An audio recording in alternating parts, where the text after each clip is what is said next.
अस्सलाम वालेकुम। कुरान मजीद के अपने सफ़र में आज हम 9वें पारे क़ाल अल मला की गहराइयों को समझने की कोशिश करेंगे।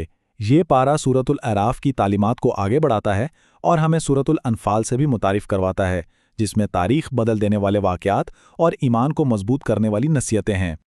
और हाँ, ये जो तमाम तज्ज़िया है इसकी बुनियाद मुसन्निफ़ हाफिज़ इकरामुल हक रब्बानी के इल्मी काम पर है, जो हमें इन कुरानी सूरतों को एक मुनज़्ज़म अंदाज में समझने में मदद देता है।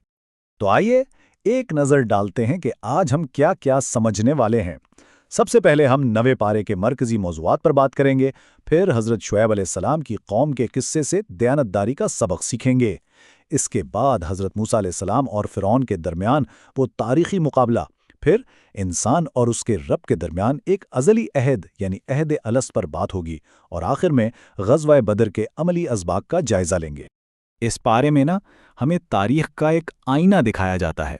अल्लाह ताला बताते हैं कि जब कौमों के पास हिदायत आती है और वो तकब्बुर में आकर उसे ठुकरा देती हैं तो उनका अंजाम क्या होता है। ये तमाम वाक़यात सूरतुल आराफ में बयान हो रहे हैं। यहाँ अल्लाह का एक मुस्तकिल कानून, एक सुन्नत बयान हो रही है कि पहले हदायत भेजी जाती है और फिर आमाल का हिसाब होता है। देखें, जो कौमें इस रहनुमाई को कबूल कर लेती हैं वो कामयाब होती हैं, और जो इनकार करती हैं वो अपने ही किए के बोझ तले दब जाती हैं। और ये उसूल आज भी उतना ही अहम है जितना पहले था। चलें अब पहले बड़े किस्से की तरफ आते हैं। ये किस्सा है हज़रत शुएब अलैहिस्सलाम और उनकी कौम अहले मदियन का। और पता है, इनका इम्तिहान सिर्फ अकीदे का नहीं था, बल्कि उनकी रोज़मर्रा की डीलिंग्स का, उनकी ईमानदारी का इम्तिहान था। देखें, हज़रत शुएब का पैगाम कितना वाज़े और आम फहम था। एक तरफ तौहीद यानी सिर्फ और सिर्फ एक अल्लाह की इबादत, और दूसरी तरफ मुआशरती इंसाफ, ख़ास तौर पर कारोबार में नापतोल में कमी ना करना।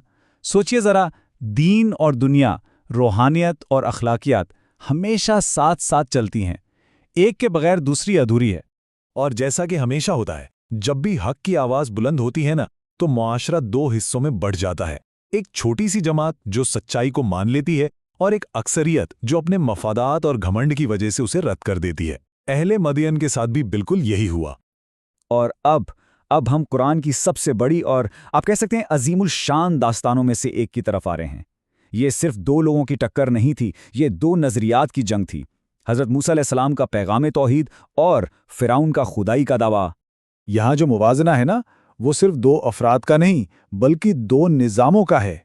एक तरफ अल्लाह की हाकिमियत है जिसे हज़रत मूसा पेश कर रहे हैं, और दूसरी तरफ इंसानी तकब्बुर और ताकत का नशा जिसकी अलामत फ़िरौन है। ये सीधी सीधी तौहीद और शिर्क की जंग थी। ये था टर्निंग पॉइंट।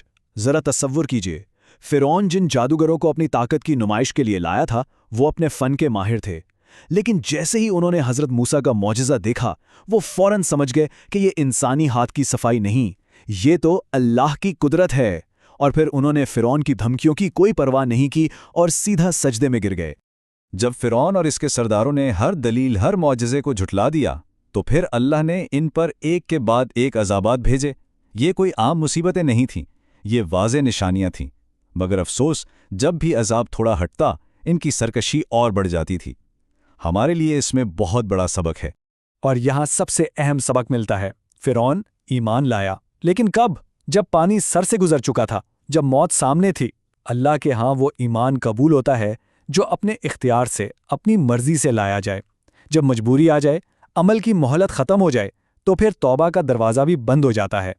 अब हम तारीख़ के मैदान से निकलकर इंसानी रूह की गहराइयों में उतरते हैं। कुरान हमें एक ऐसे अहद की याद दिलाता है, एक ऐसा प्रॉमिस जो हम सब ने इस दुनिया में आने से पहले अपने रब से किया था। ये आयत हमें बताती है कि अल्लाह को पहचानना और उससे अपना रब मानना, ये हमारी फितरत का हिस्सा है। ये दुनिया की ज़िंदगी असल में उसी अहद का, उसी प्रॉमिस का टेस्ट है। यही वजह है कि हर इंसान के अंदर कहीं ना कहीं नेकी और बदी की तमीज़ और एक सुप्रीम बीइंग का एहसास ज़रूर मौजूद होता है। इस पारे के आखिरी हिस्से में सूरतुल अनफाल शुरू होती है। इसका नुज़ूल तारीख़ इस्लाम के एक बहुत अहम मोड़ पर हुआ, यानी ग़ज़वा बदर के बाद। और ये सूरा हमें बताती है कि ईमान सिर्फ दिल में रखने वाली चीज़ का नाम नहीं, बल्कि एक पूरा ज़ाब्ता हयात है। यहाँ ईमान का अमली पहलू बिल्कुल सामने आ जाता है। ये जो उसूल आप देख रहे हैं, ये सिर्फ जंग के उसूल नहीं है, ये तो जिंदगी के हर मैदान में कामयाबी के उसूल हैं।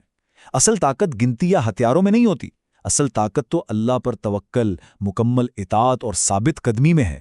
فتح ہمیشہ اللہ کی طرف سے آتی ہے۔ تو اس بارے میں ہم دو بہت اہم صورتوں سے گزرتے ہیں، الاعراف اور الانفال۔ الاعراف جو مکی دور کی ہے وہ عقیدے کی جڑیں مضبوط کرتی ہے، اور الانفال جو مدنی دور کی ہے وہ اسی عقیدے پر ایک پورے معاشرے کو کھڑا کرنے کا پریکٹیکل بلو پرنٹ دیتی ہے۔